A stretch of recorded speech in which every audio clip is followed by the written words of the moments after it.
بسم اللہ الرحمن الرحیم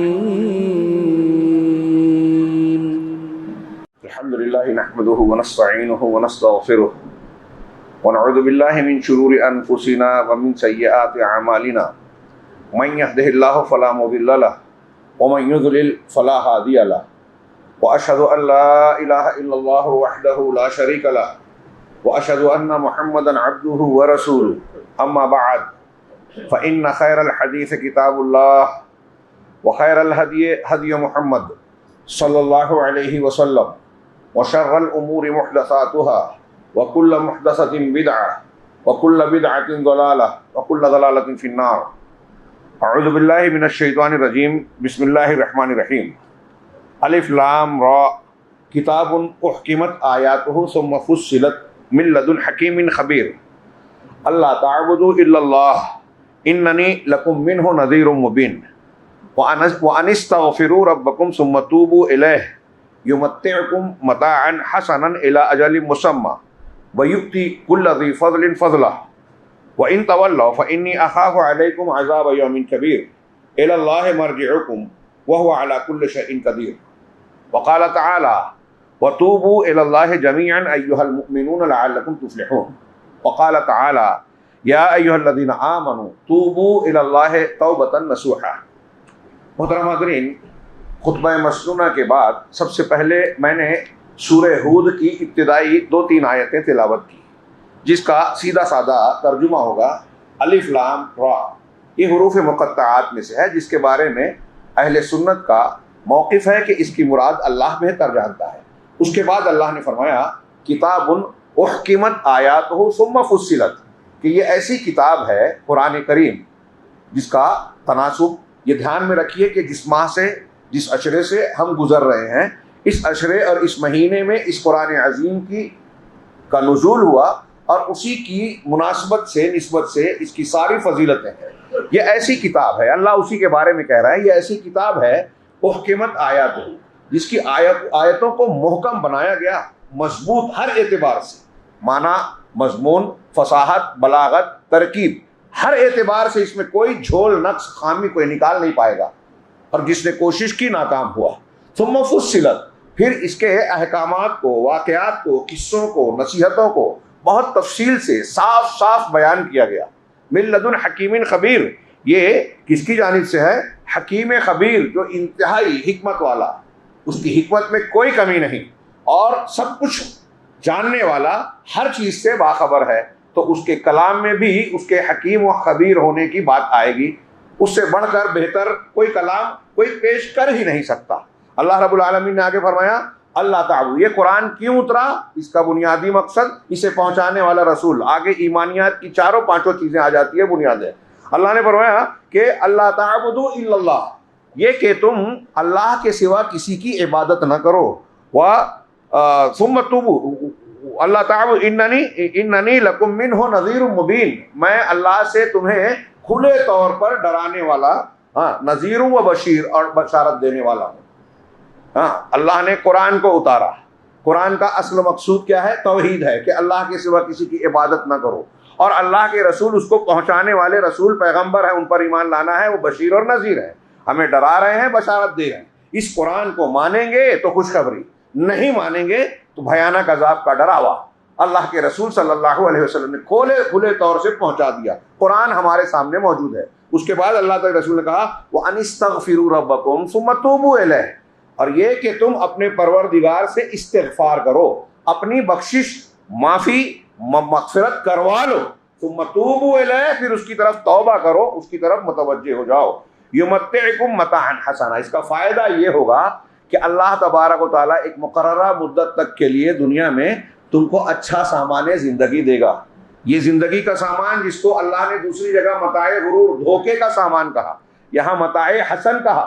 یعنی اگر آپ ایمان کے ساتھ، آپ اللہ رب العالمین کی کتاب پر عمل کرنے کے ساتھ توبہ و استغفار کر رہے ہیں، تو یہی دنیا کا سامان آپ کے لیے متاع حسن ہے. اللہ نے کہا یمتعکم متاعا حسنا الی اجل مسمى ویؤتی کل ذی فضل فضلہ، اور جو جتنا فضل والا ہوگا، عمل میں زیادتی کرے گا، اتنا اللہ رب العالمین اجر و ثواب میں اس کے اس کے جو اجر اور بدلے میں زیادتی کرے گا. یہ تو ایمان، توحید، استغفار اور توبہ کرنے والوں کے لیے ہے. وَإِن تَوَلَّوْا، لیکن اگر تم نے پیٹ پھیری، نہیں مانا، اکڑ گئے، لیکن اگر تم نے پیٹ پھیری فَإِنِّي أَخَافُ عَلَيْكُمْ عَذَابَ يَوْمٍ عَظِيمٍ یوم کبیر، تو میں بڑے دن کے عذاب سے، قیامت کے دن کے عذاب سے تمہارے بارے میں ڈرتا ہوں. إِلَى اللَّهِ مَرْجِعُكُمْ وَهُوَ عَلَى كُلِّ شَيْءٍ قَدِيرٌ، تم سب کو لوٹ کر اللہ کی طرف ہی جانا ہے اور وہ ہر چیز پر قدرت رکھتا ہے، پورا انصاف کرے گا. اللہ رب العالمین نے یہ جو ارشاد فرمایا قرآن کریم کی ان آیتوں پر غور کیجیے تو زندگی کے مقصد کو اور حاصل کو، کامیاب اور ناکامیاب ہونے کی بنیادوں کو بیان کر دیا یہ چھوٹی سی 2-3 آیتوں. اللہ رب العالمین نے جہاں ہم کو اور آپ کو پیدا کیا، ہم ایک سیدھا سادہ جواب دیتے ہیں کہ پیدا کرنے کا مقصد کیا ہے، تو ہم کہتے ہیں اس لیے کہ توحید پر رہیں، صرف اللہ کی عبادت کریں اور دوسروں کی عبادت سے یعنی شرک سے بچیں. یہ بنیاد ہے. اگر ہم اسی بات کو یا اس کے ساتھ یہ جوڑ دیں کہ اللہ نے اس لیے پیدا کیا ہے کہ ہم توبہ استغفار کریں، تو یہ غلط نہیں ہوگا. کیسے؟ آپ اگر اللہ کے ناموں پر غور کریں، قرآن و حدیث کی نصوص پر غور کریں اور توبہ و استغفار کے معنی کی وسعت پر غور کریں تو یہ بات سمجھ میں آئے گی. علامہ ابن قیم کہتے ہیں کہ توبہ کا معنی، مفہوم، اہمیت کو بہت سارے لوگ مسلمان سمجھتے ہی نہیں ہیں.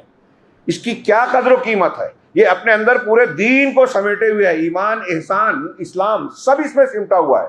یہاں تک کہ غور کریں گے تو خود توحید بھی توبہ کے اندر آ جاتی ہے. بغیر توبہ کے توحید بھی مکمل نہیں ہوگی. چنانچہ آپ غور کیجئے، سب سے پہلے تو یہ دیکھیے کہ اللہ رب العالمین خود اپنے جو نام ہے، دنیا میں جو کچھ بھی ہو رہا ہے اگر غور سے دیکھیں تو اللہ تعالیٰ کے اسماء حسنی اور صفات علیہ، اس کی جو خوبیاں ہیں، اس کے جو کمالات ہیں، اس کے نتائج ہیں، اس کے تقاضے ہیں، دنیا میں جو کچھ بھی ہو رہا ہے. اب اس اعتبار سے آپ غور کیجئے کہ اللہ کے ناموں میں ایک ہے الغفار، بہت بخشنے والا.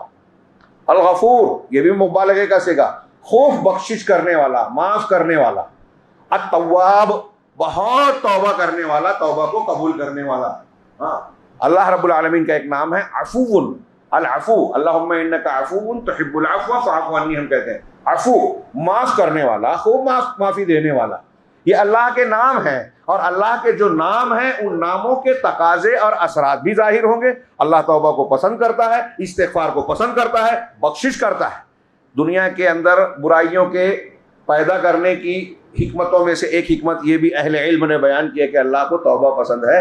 اب اگر لوگ گناہ نہیں کرتے تو توبہ کہاں سے کرتے، شرمندہ کہاں سے ہوتے، اشک ندامت کیسے بہاتے، ندامت کے، شرمندگی کے آنسو کیسے بہاتے، اللہ کے سامنے گڑ گڑاتے کیسے، جو اللہ کو بہت پسند ہے. اللہ کے رسول صلی اللہ علیہ وسلم کی ایک حدیث میں، مسلم شریف کی حدیث میں اللہ کے رسول نے فرمایا لو لم تذنبوا لذهب اللہ بکم ولجاء بقوم یذنبون فیستغفرون اللہ فیغفر لهم. غضب کی بات. اللہ کے رسول نے فرمایا کہ اگر تم گناہ نہیں کرو گے، گناہ کرنا چھوڑ دو گے تو اللہ تم کو ختم کر دے گا، تمہیں ختم کر دے گا، کیونکہ فرشتے تو بغیر گناہ والے موجود ہیں. تو اب تم کو کس مقصد سے پیدا کیا؟ آزمائش کے لیے. آزمائش میں نیکی اور برائی دونوں کا تقاضا ہمارے اندر موجود ہے. اللہ نے کہا اگر تم گناہ نہیں کرو گے، تم سے سرزد نہیں ہوگا تو اللہ تمہیں ختم کر دے گا. وَلَجَاءَ بِقَوْمٍ، اور ایسی قوم کو پیدا کرے گا، لائے گا جو گناہ کریں گے، یذنبون فیستغفرون، گناہ کریں گے اور اللہ سے معافی طلب کریں گے اور اللہ ان کی بخشش کرے گا. اس کا یہ مطلب کوئی نہ نکالے نوجوانوں میں کہ دیکھیے اللہ نے تو پیدا ہی کیا اس لیے کہ ہم گناہ کریں. گناہ کرنے کے لیے پیدا نہیں کیا، معافی مانگنے کے لیے پیدا کیا، توبہ استغفار کے لیے پیدا کیا. حضرت آدم علیہ السلام نے بھی گناہ کیا، ابلیس نے بھی کیا. ابلیس اکڑ گیا، آدم نے توبہ کی. ابلیس راندہ درگاہ ہو گیا، توبہ کرنے والا مقبول ہوا. تو ہم کو کس کے راستے پر چلنا ہے؟ گناہ کر کے توبہ نہیں کی تو ابلیس کا راستہ. گناہ کر کے انسان سے خطا اور غلطیاں ہوتی ہیں، ہوگی، اور سچی توبہ بندہ کرے، اللہ کے جناب میں نادم ہو کر ندامت کے اشک بہائے اور عزم کرے کہ آئندہ یہ گناہ نہیں کروں گا. یہ ہے توبہ. توبہ کا معنی رجوع کرنا، پلٹنا. اللہ کے اس کی الگ الگ تعریف کی ہے لوگوں نے. جامع تعریف یہ کی ہے کہ کسی گناہ سے آدمی نادم ہو کر اس سے نیکی کی طرف، اللہ کے حکم کی طرف پلٹے اور اس گناہ کو ترک کرتے ہوئے یہ عزم رکھے کہ آئندہ یہ گناہ کبھی نہیں کروں گا۔ اور اگر وہ انسانی حقوق سے، مسلمان کسی انسان کے حق سے تعلق رکھتا ہے، کسی کا مال کھایا ہے، غیبت کی ہے، ظلم کیا ہے، تو اس مال کو ادا کرے یا تصفیہ کرے، اس کی تحلیل کرے اور اس کا صفایا کرے، تب توبہ مکمل ہوگی۔ یہ ہے توبہ۔ عام طور سے توبہ کا لفظی معنی اللہ کی طرف پلٹنا، اور استغفار کا معنی معاف کرنا، غفران یعنی غفران الذنوب، گناہ کو مٹانا، پاک صاف کرنا۔ اب اگر دونوں اکٹھا استعمال ہوتے ہیں تو تھوڑا سا معنی میں فرق کرتے ہیں۔ استغفار یہ ہے کہ آپ نے جو ماضی میں غلطی کی ہے اللہ اس کو مٹا دے، اس کو ڈھانک دے، اور توبہ یہ ہے کہ آپ اللہ کی طرف متوجہ ہو کر یہ عزم کر رہے ہیں کہ آئندہ کبھی گناہ نہیں کریں گے، اللہ کی نافرمانی کا والا کام نہیں کریں گے۔ یہ مستقبل کی بات ہو گئی، یعنی استغفار ماضی اور یہ مستقبل۔ علامہ ابن قیم رحمہ اللہ نے اور دوسرے علماء نے بیان کیا کہ یہ بہت شاندار نعمت ہے اللہ کی۔ ہمارے ہاں ہم کہتے ہیں گیا وقت پھر ہاتھ آتا نہیں، بہت صحیح بات ہے، لیکن اللہ نے مومنوں کو ایک ایسی چیز دی ہے کہ گیا وقت آپ ہاتھ میں لے سکتے ہیں۔ وہ کیا ہے؟ وہ توبہ استغفار ہے۔ ماضی میں جو غلطیاں ہوئی ہیں سچے دل سے توبہ کیجئے، صاف ہو جائے گا، یہ ماضی ہے۔ مستقبل کے لیے نیت کیجئے کہ میں آئندہ کبھی گناہ نہیں کروں گا، نافرمانی نہیں کروں گا، معاملہ انشاءاللہ ٹھیک ہوگا، یہ مستقبل ہے۔ 3 وقت 3 زمانہ ہے، ماضی ہے، مستقبل ہے۔ ہمارے پاس بچتا ہے حال جو سامنے ہمارے موجود ہے، محنت اس میں کرنی ہے، توحید پر اس میں رہنا ہے، توحید کے تقاضے پورا کرنا ہے، عمل یہاں کرنا ہے۔ جو حاضر کو ضائع کرتا ہے اس سے بڑا احمق کوئی نہیں، اپنا وقت ضائع کر رہا ہے۔ ماضی کا خیال کرنا یہ اپنے حال کو برباد کرنا ہے کہ ماضی بیان کرتے رہیے تو حال کا موضوع کا وقت بھی آپ تباہ کر رہے ہیں۔ مستقبل میں امیدیں، یہ امیدیں خام ہیں، تمنا اور خام آرزویں ہیں۔ اگر آپ مستقبل کرتے رہے اور محنت نہیں کر رہے ہیں تو بھی بیکار۔ آپ کو حال میں محنت کرنا ہے، مستقبل کے لیے نیت کافی ہے، ماضی کے لیے توبہ استغفار صفائی کرنے کے لیے کافی ہے، مگر سچی توبہ ہونا چاہیے۔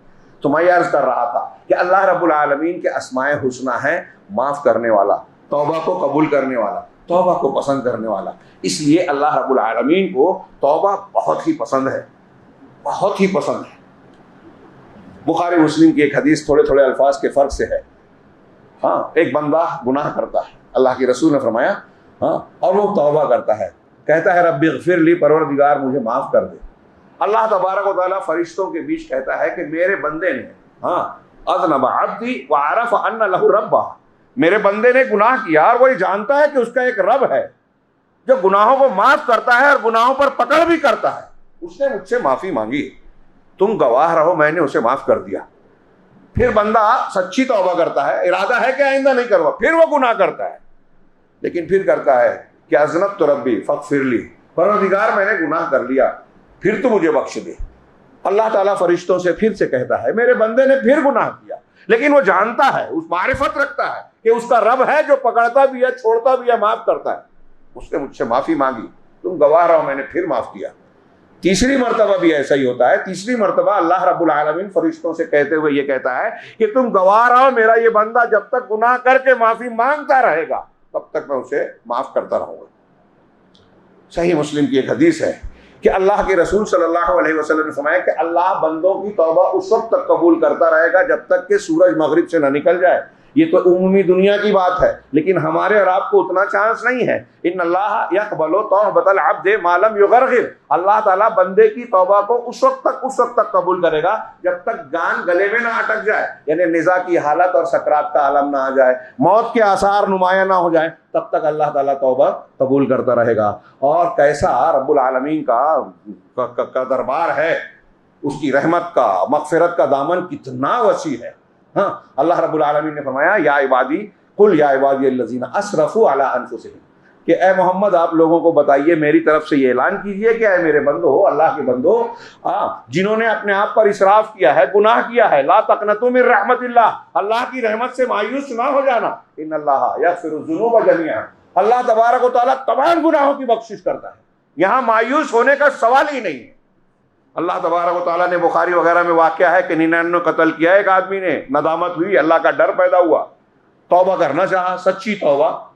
ایک راہب کے پاس گیا، پڑھا لکھا نہیں تھا، عالم نہیں تھا، جیسے آج کل ہمارے ہاں بغیر ڈگری کے لوگوں کو لوگ فتویٰ پوچھتے ہیں۔ وہ گیا پوچھا اور کہا کہ مجھ سے 99 قتل ہوئے ہیں, میں معافی چاہتا ہوں, بخشش چاہتا ہوں رب کی.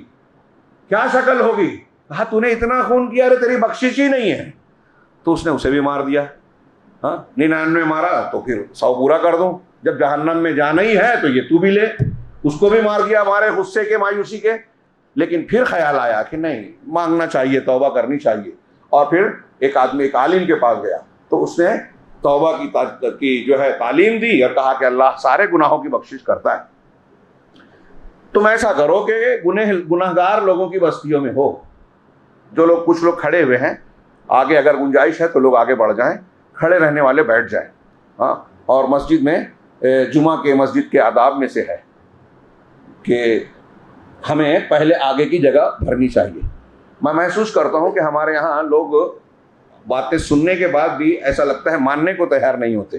کوئی حرکت نہیں دیکھ رہا ہوں, اگر گنجائش ہے تو آگے بڑھ جائیں. پیچھے لوگ کھڑے ہوئے ہیں اور مل کر کھڑے ہوں. صحابہ کرام بعض مرتبہ ایسے بھی حالات آئے کہ ایک دوسرے کی پیٹھ پر سجدہ کیا. تو آگے اگر گنجائش ہے دوسروں کے لیے جگہ بنانی چاہیے.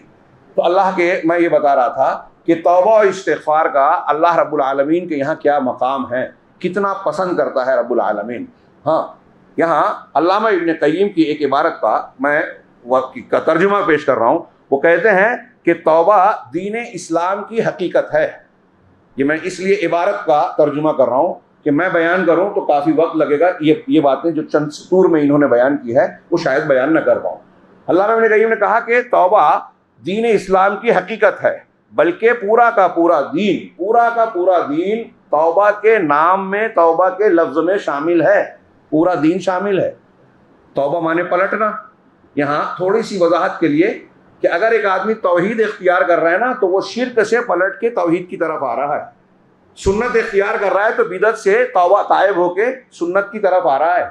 آپ نماز پڑھنے کا طریقہ فلاں اور فلاں نے یہ بتایا ہے, ہمارے امام کا, ہمارے مسلک کا یہ طریقہ ہے, پتہ چلا سنت کا یہ طریقہ ہے, آپ وہ طریقہ چھوڑ کے سنت کا طریقہ اختیار کر رہے ہیں تو آپ عمل سے یہ بھی توبہ کر رہے ہیں. ایسے سارے نکیوں میں حرام چھوڑ کر حلال کی طرف آ رہے ہیں, آپ توبہ کر رہے ہیں. یہ ایک سادہ معنی بتا رہا ہوں. توبہ کے معنی میں غیر مسلم اسلام کو قرآن مجید میں کہا فَإِن تَابُوا وَأَصْلَحُوا, اگر وہ توبہ کر لیں, اصلاح کر لیں, مطلب اسلام قبول کر لیں تو تمہارے بھائی ہیں. یعنی ایک کافر مسلمان ہوگا تو اس نے توبہ کی, کفر سے پلٹ کر اسلام کی طرف آیا, باطل کو چھوڑ کر حق کی طرف آیا, شرک سے ہٹ کر توحید کی طرف آیا. یہ ہے توبہ. تو علامہ ابن قیم کہتے ہیں کہ دین اسلام بلکہ دین پورا کا پورا توبہ کے معنی میں شامل ہے. وَبِهَذَا اسْتَحَقَّ التَّائِبُ أَن يَكُونَ حَبِيبَ اللَّهِ, اور علامہ ابن قیم کہتے ہیں کہ اسی وجہ سے توبہ کرنے والا اس بات کا مستحق ہے کہ وہ اللہ کا محبوب بن جائے. اس لیے کہ فَإِنَّ اللَّهَ يُحِبُّ التَّوَّابِينَ وَيُحِبُّ الْمُتَطَّهِرِينَ. یہ قرآن کی آیت میں ہے کہ اللہ خوب توبہ کرنے والوں کو محبوب رکھتا ہے اور خوب طہارت حاصل کرنے والوں کو. طہارت پاکی ظاہر میں ہوتی ہے, شریر اور بدن کی ظاہر کی پاکی صفائی, اور توبہ باطن کا صابن ہے. گناہ کرنے سے جو ہماری اندر روحانی گندگی دلوں میں آلائش آتی ہے, توبہ کرنے سے وہ صفائی ہو جاتی ہے اس کی. تو اندر سے جو صاف ہو توبہ کر کے, باہر سے جو صاف ہو طہارت حاصل کر کے, اللہ انہیں خوب پسند کرتا ہے. اور اللہ کہا کہ اللہ تعالیٰ ان کو پسند کرتا ہے جو اللہ کے احکامات کی پیروی کرتے ہیں. اللہ نے جو کچھ حکم دیا ہے, حکم جو دیا گیا ہے بندے اس کی تعمیل کریں, اور جس سے منع کیا ہے اس سے رک جائیں. تو توبہ جو ہے اللہ تبارک و تعالیٰ کی طرف رجوع کرنا ہے ان چیزوں سے ظاہراً اور باطناً جن کو اللہ ناپسند کرتا ہے, ان چیزوں کی طرف جن کو ظاہراً اور باطناً اللہ پسند کرتا ہے. جو میں نے ابھی تھوڑی سی تشریح کی وہ بات آ گئی, اپنے الفاظ میں لمبی ہوئی, انتہائی شارٹ میں کہا شیخ نے یہ کہا کہ آپ ان چیزوں کو ظاہر اور باطن میں چھوڑ دیں جو اللہ ناپسند کرتا ہے. اب شرک ہے, بدعت ہے, سنت کی خلاف ورزی ہے, حرام کام ہے, گالی گلوچ ہے, غیبت ہے, جھوٹ ہے, یہ ساری چیزیں چھوڑ دیں جو اللہ ناپسند کرتا ہے. ظاہر میں بھی چھوڑ دیں, باطن میں بھی چھوڑ دیں, اور اسے چھوڑ کر ظاہر اور باطن میں وہ کام کریں, وہ چیزیں اختیار کریں جس کو اللہ پسند کرتا ہے. یہ توبہ ہے. علامہ ابن قیم کہہ رہے ہیں وَيَدْخُلُ فِي, اور اس کے نام میں توبہ کے لفظ کے اندر اسلام, ایمان, احسان سب داخل ہے. اور ایک مومن جتنے مقامات کی بحث کرتا ہے, مومن کے جتنے بھی مقامات ہیں وہ سب توبہ میں شامل ہیں. اسی لیے ہر مومن کی غایت اس کے معاملے کا آغاز اور اس کا اختتام, شروعات بھی توبہ سے, درمیان میں بھی توبہ اور آخر میں بھی توبہ کرنی ہے. اور یہ وہ غایت ہے جس کے لیے مخلوق کو پیدا کیا گیا ہے. توحید اور اللہ کا حکم اسی مقصد کا ایک جز ہے، بلکہ اس مقصد کا جزو اعظم ہے، بنیاد ہے توحید. اسی لیے اکثر لوگ، شیخ نے کہا اکثر لوگ توبہ کی قدر و قیمت کو جانتے نہیں ہیں اور نہ اس کی حقیقت سے واقف ہیں. چھ جائے کہ علمی طور سے، عملی طور سے اور حالت کے اعتبار سے توبہ کے حقوق کو ادا کریں. اور اللہ تبارک و تعالیٰ نے توبہ کرنے والوں کے لیے اور توبہ کے لیے اپنی محبت ایسے ہی نہیں خاص کی ہے، اور خواص کے لیے اپنی مخلوق میں خواص کے لیے ان کو خاص مقام ایسے ہی نہیں دیا ہے. اگر توبہ نہ ہوتا، ولولا ان التوبۃ اسم جامع، کہہ رہے ہیں کہ اگر توبہ اسلام کے حقائق، ایمان کے حقائق اور شرائع اسلام کا جامع نہ ہوتا تو رب تبارک و تعالیٰ اس پر اتنا خوش نہیں ہوتا جسے اللہ کے رسول صلی اللہ علیہ وسلم نے بیان کیا کہ ایک آدمی ریگستان بیابان میں سفر کرتا ہوا جاتا ہے، سارا کھانے پینے کا سامان اس کے اونٹ پر لدا ہے، ایک جگہ آرام کرتا ہے، آنکھ کھلتی ہے تو دیکھتا ہے اونٹ ساز و سامان سمیت غائب ہے. تلاش کر کے مایوس ہو جاتا ہے کہ اب تو کوئی راستہ ہے ہی نہیں نکلنے کا، بچنے کا، کھانے پینے کا. چنانچہ وہ پھر سے وہیں سو جاتا ہے، اور پھر جب آنکھ کھلتی ہے تو دیکھتا ہے کہ اپنے سامنے اس کا اونٹ موجود ہے اپنے ساز و سامان سمیت. اتنا خوش ہوتا ہے، اتنا خوش ہوتا ہے کہ مارے خوشی کے وہ کہتا ہے اللہم انت عبدی وانا ربک، اے پروردگار تو میرا بندہ ہے میں تیرا رب. الٹا کہتا ہے تو میرا رب اور میں تیرا بندہ کہنے کی بجائے الٹا کہتا ہے، اس لیے کہ فرط مسرت میں اس کو اس کا احساس ہی نہیں ہے کیا یہ بندے کا معاملہ ہے. تو یہ جتنا خوش ہوتا ہے اللہ رب العالمین کسی گنہگار بندے کی توبہ سے اس سے زیادہ خوش ہوتا ہے.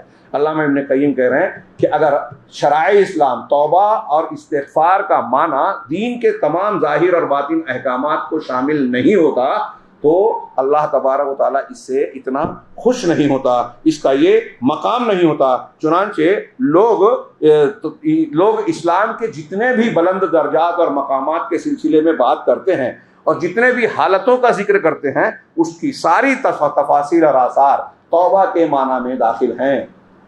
اب یہاں غور کیجئے کہ اللہ رب العالمین اس قدر پسند کرتا ہے، وہ الغفار ہے، الغفور ہے، اور الستیر ہے، العفو ہے، التواب ہے، اس کے ناموں کا تقاضا ہے.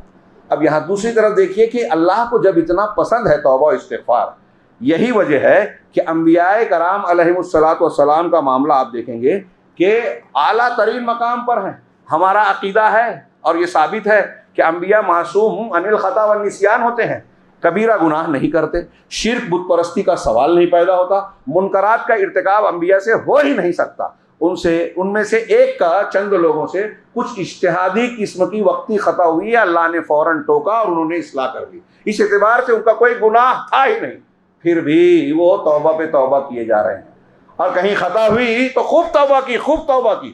آپ دیکھیے کہ قرآن کریم میں اللہ تبارک و تعالیٰ نے جن پیغمبروں کا تذکرہ کیا ہے شاید ہی کوئی ملے جس کی دعاؤں میں آپ کو توبہ استغفار نہ ملے.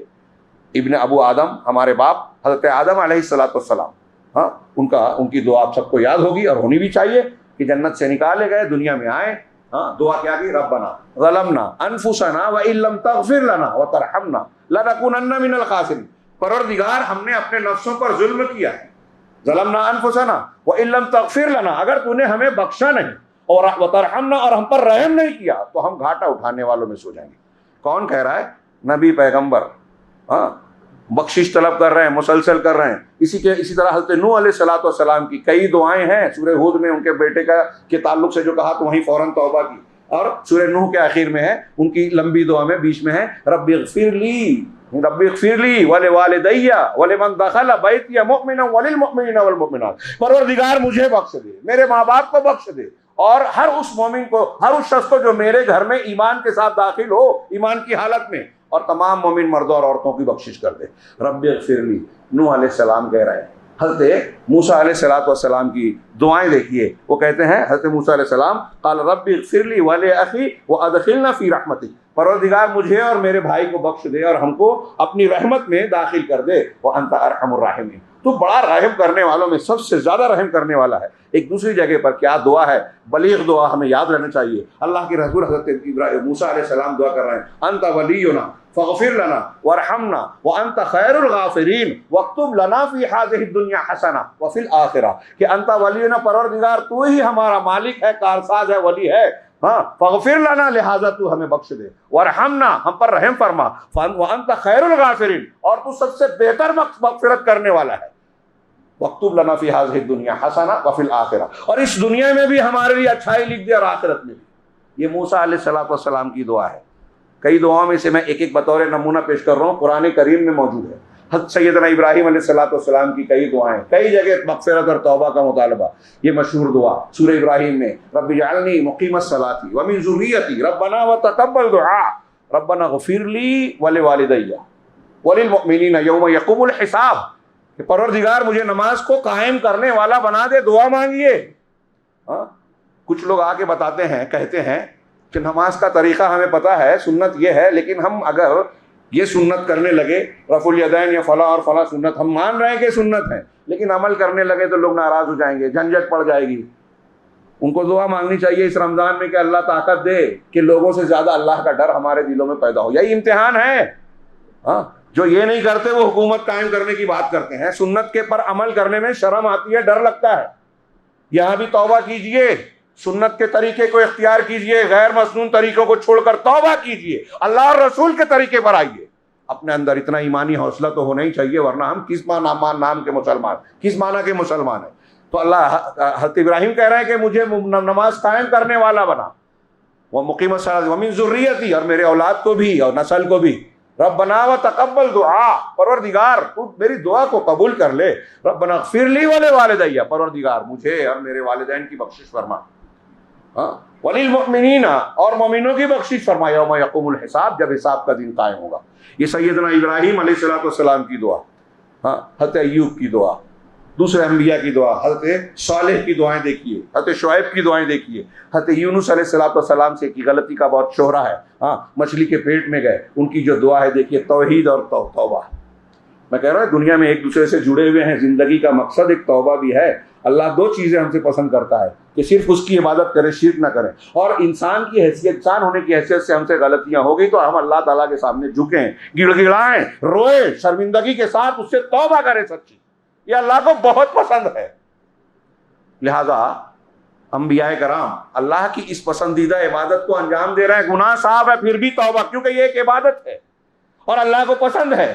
آپ کا گناہ صاف ہو گیا پھر بھی آپ توبہ کر رہے ہیں تو آپ کے درجات بلند ہوں گے، مقام اونچا ہوگا، اللہ رب العالمین سے قربت حاصل ہوگی۔ اللہ رب العالمین ایسے لوگوں پر فخر کرتا ہے، ایسے لوگوں سے خوش ہوتا ہے جو سچی توبہ اشک ندامت کے ساتھ بہاتے ہیں، اللہ کے سامنے گڑ گڑاتے ہیں۔ چنانچہ آپ دیکھیں کہ حضرت ابراہیم علیہ السلام، یہ انبیاء کرام توبہ کر رہے ہیں، حضرت یونس علیہ السلام دعا مانگ رہے ہیں، دعا کی قبولیت کے لیے جملہ بتایا گیا آپ، اور ہم چاہتے ہیں کہ اللہ ہماری دعا قبول کرے تو حضرت یونس کی اس دعا سے سیکھیے، لا الہ الا انت سبحانک انی کنت من الظالمین۔ ہمارے ہاں کچھ لوگ مصیبت ٹالنے کے لیے اس کا ورد کرتے ہیں کہ 100 لوگ 150 جمع ہو گئے، دانے پر یہ پڑھتے ہیں، اتنی 1000 مرتبہ ہوتی ہے۔ یہ بدعت ہے، بدعت سے مصیبتیں نہیں ٹلے گی اور آئے گی۔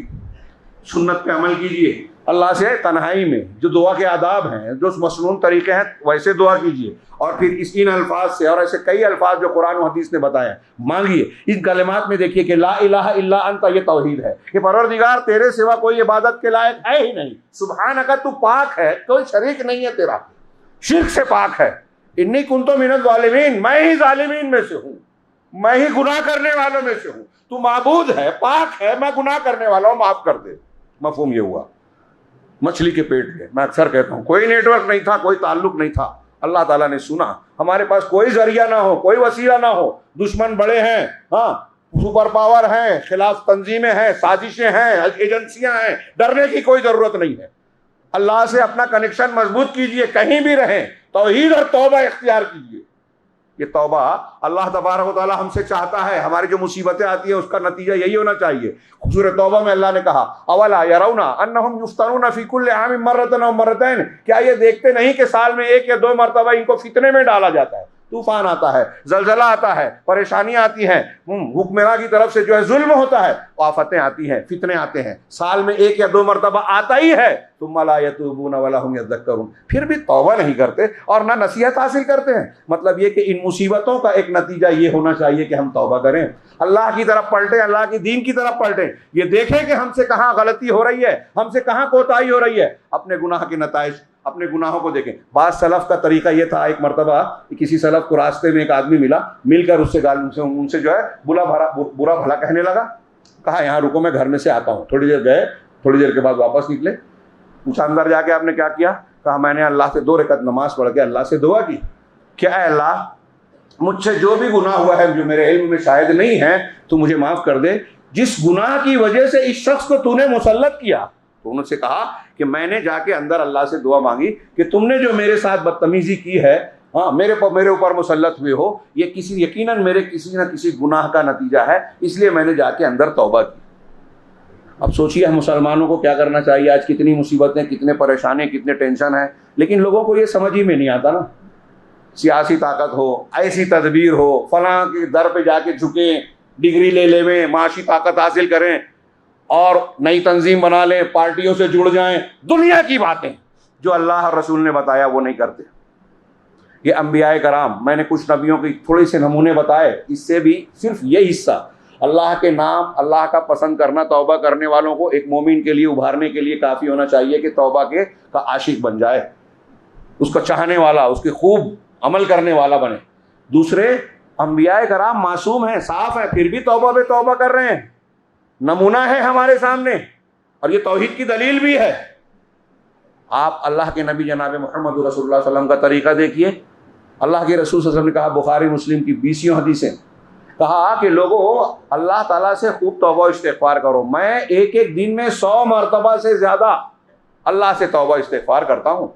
حضرت ابن عمر کی، یہ بخاری مسلم کی روایتیں ہیں، حضرت ابن عمر کے ابو داؤد کی روایتیں کہتے ہیں کہ اللہ کے رسول صلی اللہ علیہ وسلم ایک مجلس میں بیٹھتے تھے تو ہم گنتے تھے کہ ایک ہی مجلس میں اٹھے بغیر آپ کتنی مرتبہ توبہ استغفار کرتے ہیں، تو ہم نے سنا کہ آپ 100 مرتبہ کہتے تھے، رب اغفر لی وتب علیہ انک انت التواب الرحیم، کہ پروردگار تو مجھے معاف کر دے اور مجھ پر میری توبہ کو قبول کر لے، یقیناً تو بڑا توبہ کو قبول کرنے والا، بہت مہربان ہے۔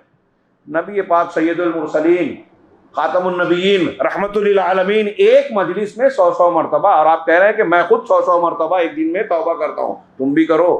بعض روایتوں میں ہے کہ 70 مرتبہ یا 70 مرتبہ سے زیادہ آپ توبہ استغفار کرتے تھے۔ استغفار کی کتنی دعائیں بتائی، آپ نے فرمایا استغفر اللہ الذی لا الہ الا هو الحی القیوم واتوب الیہ، میں اللہ تبارک و تعالیٰ سے پناہ مغفرت چاہتا ہوں جس کے سوا کوئی معبود برحق نہیں ہے اور جو زندہ ہے اور القیوم ہے، قائم رہنے والا، قائم رکھنے والا، ساری کائنات کو سنبھالنے والا، اسی کی طرف توبہ کرتا ہوں۔ یہ جو کہے گا 3 مرتبہ تو اس کے سارے گناہ معاف ہو جائیں گے، چاہے وہ دشمن کے سامنے پیٹ پھیر کر بھاگا ہی کیوں نہ ہو۔ یہ صحیح حدیث کا مفہوم بتایا، سید الاستغفار۔ اگر میں ترجمہ کروں تو اس کا معنی مفہوم، جس کو استغفار کا سید کہا گیا، اللہم انت ربی وانا عبدک خلقتنی وانا عبدک، اللہم انت ربی لا الہ الا انت خلقتنی وانا عبدک، پوری پڑھیے۔ توحید ہے، گناہ کا اعتراف ہے، بخشش کا مطالبہ ہے، اللہ رب العالمین پر تکیہ ہے کہ تیرے سوا کوئی گناہ بخش ہی نہیں سکتا۔ توحید اور استغفار آ گئی، سید الاستغفار ہے، جو یہ پڑھ کے سو گیا، مر گیا تو فطرت پر جنت میں جائے گا، فطرت پر مرے گا۔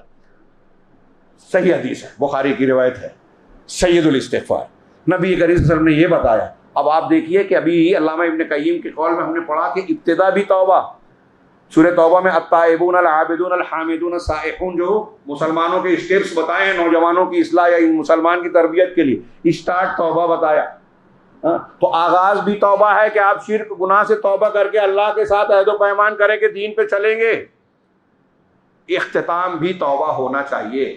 اعمال کے اخیر میں آپ دیکھیں کہ اکثر بیشتر جگہ اللہ تبارک و تعالیٰ نے، رسول اللہ صلی اللہ علیہ وسلم نے ہم کو توبہ کی تعلیم دی ہے۔ مثال کے طور پہ نماز کے اخیر میں جب آپ نماز پڑھ رہے ہیں تو آخر میں، آخری تشہد میں آپ کو درود وغیرہ کے بعد جو کیا پڑھ رہے ہیں، اللہم انی ظلمت نفسی ظلما کثیرا ولا یغفر الذنوب الا انت، اے اللہ میں نے اپنے نفس پر بہت ظلم کیا ہے اور تیرے گناہوں کو تیرے سوا کوئی نہیں معاف کر سکتا، فاغفر لی انک انت الغفور الرحیم۔ دیا دعائے معصور کہتے ہیں، معاف کر دے تو بہت بخشنے والا رحمت کرنے والا ہے۔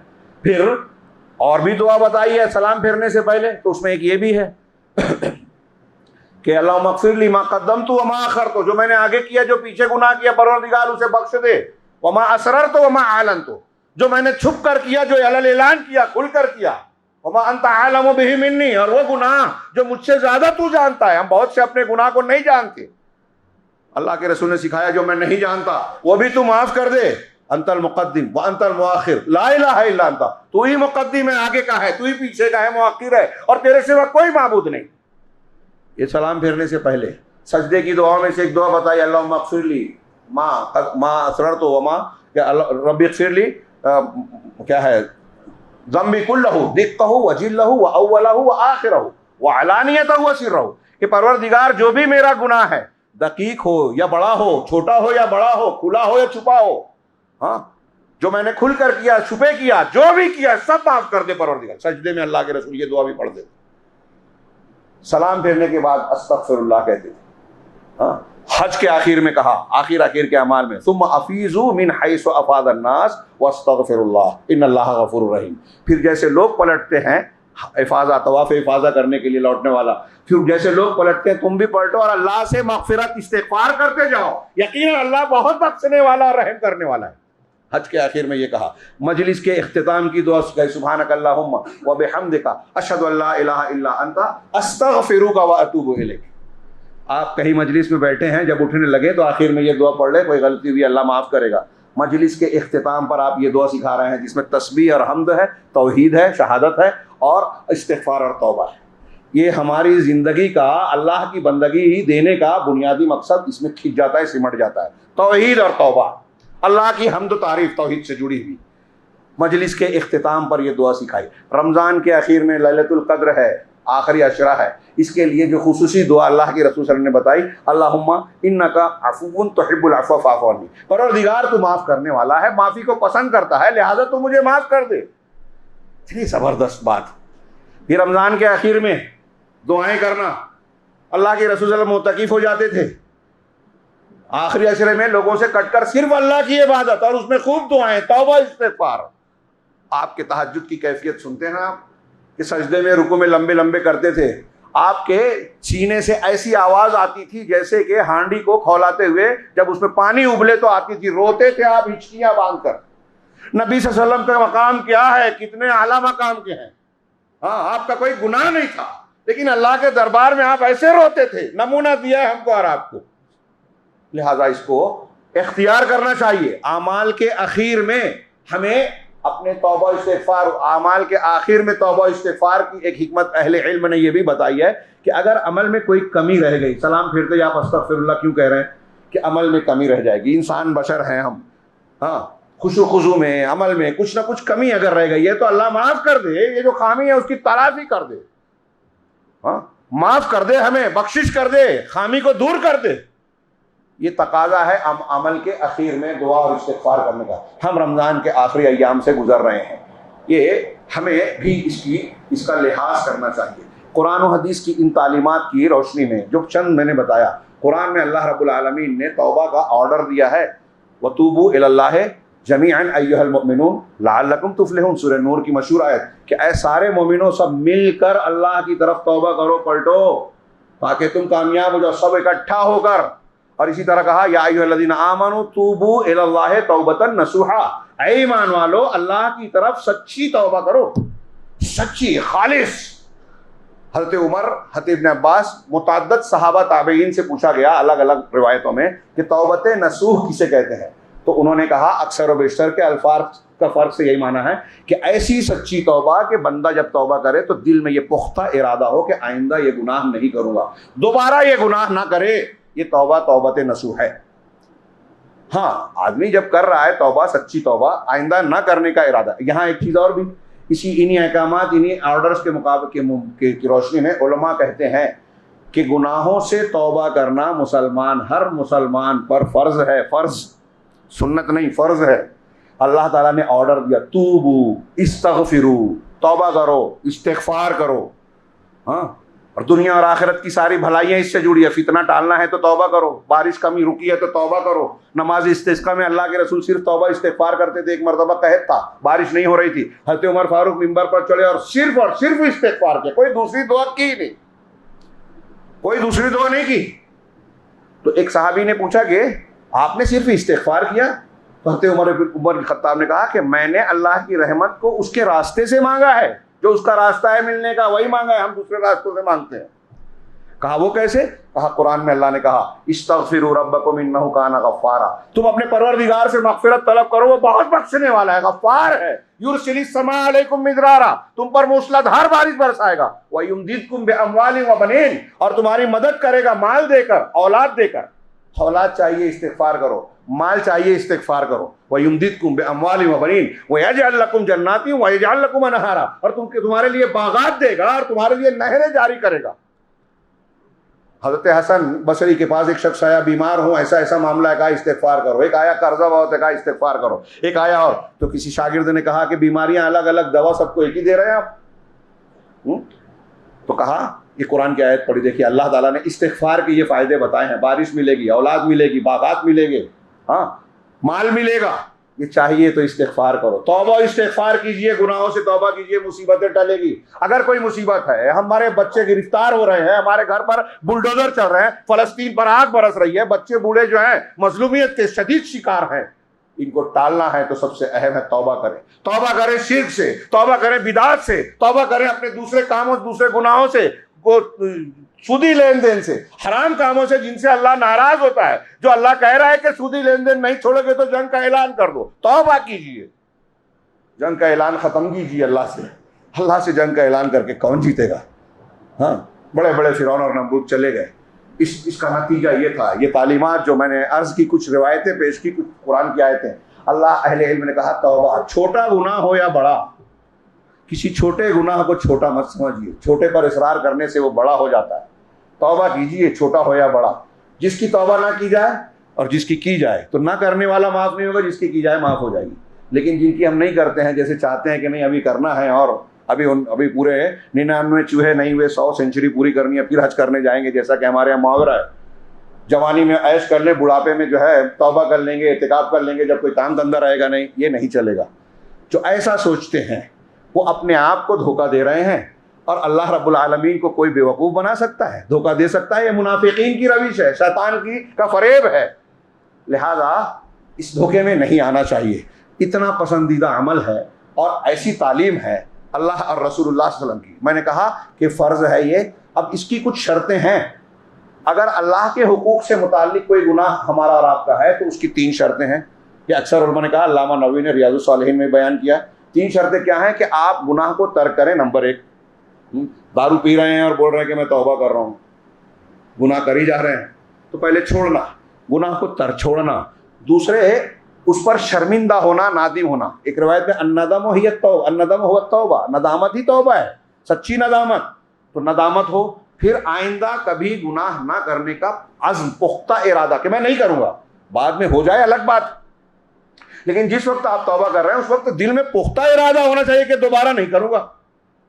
یہ اللہ کے حقوق سے متعلق ہے. لیکن اگر کسی آدمی سے متعلق حق ہے کہ آپ نے کسی کو گالی دی ہے, دل دکھایا ہے, مال اس کا کھایا ہے, ہڑپ کر بیٹھ گئے ہیں, دے سکتے ہیں نہیں دے رہے, ٹال رہے ہیں, اس کے ساتھ ظلم کیا, اپنے بہن کا حصہ مار لیا, بھائی کو ظلم کیا, تو اس کی توبہ اس وقت ہوگی جب آپ اس بھائی سے, اس بہن سے, اس تعلق والے یا اس کاروباری سے اپنا معاملہ صاف کریں, لین دین کلیئر کریں. نہیں دے سکتے, معافی مانگیے, تصفیہ کیجیے, مانگیے ضرور قیامت کے دن, ورنہ آپ کی نیکیاں وہ لے جائے گا. حقوق العباد چھوٹے گا نہیں. سب سے بڑا گناہ شرک, اور حقوق العباد کے معاملے میں جو ہے صفائی ہونا, توبہ کا یہ حق پورا کرنا بہت ضروری ہے. یہ توبہ کی شرائط ہیں, اس کے بغیر توبہ قبول. اور میں نے کہا یہ فرض ہے. اب اس کی اہمیت اور احکام کو دیکھتے ہوئے اللہ کے نبی صلی اللہ علیہ وسلم نے جس معاشرے کی تشکیل کی تھی, جو تربیت کی تھی صحابہ کرام, اس پر آپ نگاہ ڈالیے تو دیکھیے توبہ کرنے اور سچی توبہ کرنے کے کیسے کیسے نمونے. ہاں, 2 الگ الگ روایتیں ہیں, جوہینہ کی عورت اور غامدیہ کی, لیکن لگتا ہے کہ دونوں ایک ہی ہے, کیونکہ غامد جو ہے جوہینہ کا ہی ایک شاخ تھی, اس کی ایک روایت ہے. اس سے پہلے اللہ کے نبی صلی اللہ علیہ وسلم کے پاس ایک صحابی آئے، معیذ اسلمی، آپ نے یہ روایت سنی ہے، میں اپنے الفاظ میں مختصراً بیان کر رہا ہوں کہ معیذ اسلمی آئے اور آپ کے سامنے کہا کہ اللہ کے رسول اصبت حدن طہرنی یا رسول اللہ، میں حد کو پار کر گیا، اللہ کے رسول مجھے پاک کیجیے۔ کہا کیا ہوا؟ ہاں میں نے زنا کر لیا ہے۔ کہا ویحک اذهب فاستغفر اللہ، ارے تمہارا برا ہو، جاؤ اللہ سے معافی مانگ لو۔ اسلامی عدالت میں یہ غور کیجئے کہ اگر کسی نے مقدمہ دائر نہیں کیا تو بلا وجہ سزا نہیں دی جائے گی۔ کوئی شکایت کرتا ہے تو پھر پروسیجر پر عمل ہوگا، مقدمہ چلے گا، گواہ دیکھے جائیں گے۔ اب یہاں تو کسی نے آ کے شکایت کی نہیں تھی، یہ صاحب معاملہ تھے، خود گنہگار تھے، آ کے خود کہہ رہے ہیں کہ میں نے جو ہے حد پار کر دی، حد قائم کیجئے، پاک کیجئے۔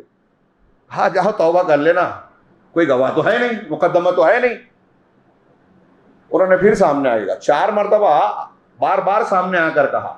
اللہ کے رسول اللہ نے صحابہ سے اور ان کی قوم کے لوگوں سے پوچھا اب ہی جنہ کہ پاگل تو نہیں ہے نا؟ کہا نہیں ٹھیک ٹھاک ہے۔ کہا اس وقت نشے میں تو نہیں ہے نا؟ کہا نہیں ٹھیک ہے۔ اس کا مطلب پاگل ہوتے، نشے میں ہوتے تو بات مانی نہیں جاتی، نشے کی طلاق بھی نہیں پڑتی، صحیح مسئلہ یہی ہے۔ تو کہا آپ پاگل نہیں ہیں، نشے میں نہیں ہے تو ٹھیک ہے، ان پر حد جاری کیجیے۔ اس کے بعد اللہ کے رسول صلی اللہ علیہ وسلم صحابہ کرام کے 2 روز کے بعد حد جاری ہوئی، رجم ہوئے، مر گئے، اپنے آپ کو سزا کے لیے پیش کیا۔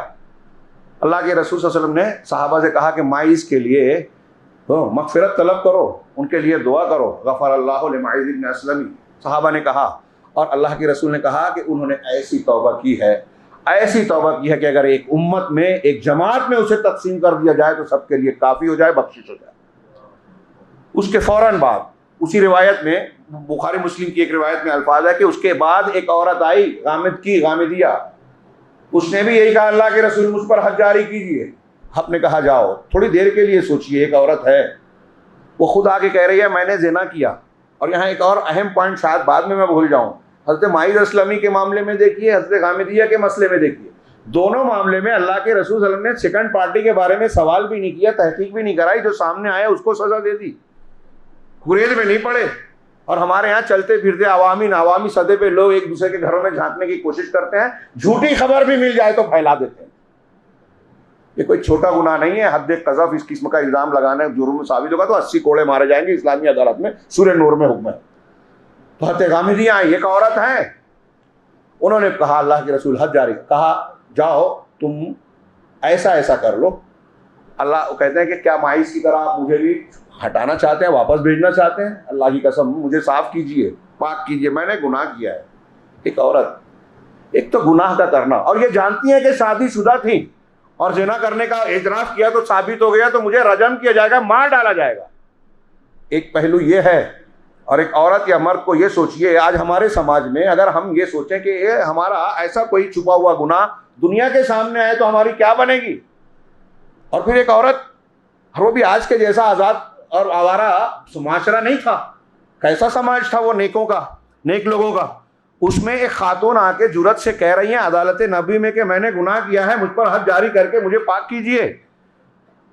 تو جب کئی مرتبہ اصرار کیا، اللہ کے رسول نے لوگوں سے پوچھا کیا بات ہے؟ کہا اللہ کے رسول وہ جو ہے حاملہ ہے، زنا کی وجہ سے حاملہ ہے، انہا حبلہ من الزنا۔ تو کہا ٹھیک ہے، اگر ایسا ہے تو اسے بھیجو، اس کے بچے نے گناہ نہیں کیا ہے، جب بچے کی ولادت ہو جائے تب آئے کہنا۔ اب غور کیجئے، ایک بچہ پیٹ میں ہے، اس کے ساتھ وہ آئی ہیں، اور اس کے بعد جب بچے کی ولادت ہوتی ہے تو ایک عورت یہ سوچے گی کہ اب میں بچے کے لیے جی جاؤں، میرا یہ بچہ معصوم ہے، ایسا ہے، ماں کی ممتا اس پر کیسے نچھاور ہوتی ہے۔ لیکن بچے کو گود میں لے کر آتی ہے، کہتی ہے اللہ کے رسول بچہ پیدا ہو گیا ہے، مجھے مجھ پر سزا کا دیجیے۔ کیسے لوگ تھے، اللہ کا ڈر تھا، توبہ کی ہی اہمیت کہ اللہ کے سامنے داغدار ہو کے ہم کو نہیں جانا ہے، یہی صفائی ہو جائے۔ لوگ کہیں گے جان جائے گی، بچے کی محبت بھی قربان۔ عورت یہ خاتون ہمارے لیے توبہ میں نمونہ ہے۔ کہا اللہ کے رسول پاک کیجئے۔ مجھے یاد پڑتا ہے کہ صحیح مسلم میں یہ بھی ہے کہ اللہ کے رسول نے کہا کہ ابھی اس کی غذا اس سے جڑی ہوئی ہے، اس کے سینے سے، تم جاؤ جب بچہ کھانے لگے تب آنا۔